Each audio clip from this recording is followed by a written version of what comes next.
নিরাজের সঙ্গে বিয়ের পিঁড়িতে বসছেন মনু ভাকের। সংবাদ মাধ্যম করলেন বড় খোলাসা। সদ্য সমাপ্ত হয়েছে প্যারিস অলিম্পিক। এই অলিম্পিকে ভারতীয় দলের অবস্থা ছিল খুবই শোচনীয়।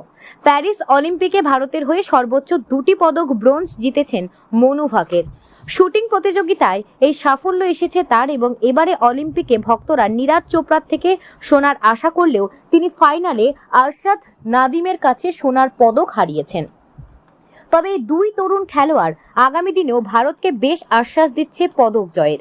তবে বর্তমান সময় সমাজ মাধ্যমে শিরোনামে উঠে এসেছে নীরাজ চোপড়া এবং মনু ভাকের সম্পর্কের কথা। সমাজ মাধ্যমে একটি ভিডিও প্রকাশ্যে এসেছে যেখানে মনু ভাকের মাকে নীরাজ চোপড়ার সাথে কথা বলতে দেখা গিয়েছে, তারপর নীরাজকে মাথায় হাত রেখে আদর করতেও দেখা যায়।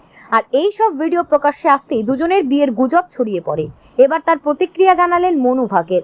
নীরাজকে নিয়ে মুখ খুললেন মনুকে যখন জিজ্ঞাসা করা হয়েছিল সে নীরাজ ও তার যে ভিডিও ভাইরাল হয়েছে সে সম্পর্কে তার মন্তব্য কি, এই প্রশ্নটিও নীরাজের নাম শুনে মনু লজ্জায় লাল হয়ে যায়। তারপর হাসতে হাসতে মনু বলেন, আমি বেশি কিছু জানি না, আমি তখন সেখানে মনুর মা ও নীরাজের আলাপের সময়কালে ছিলাম না।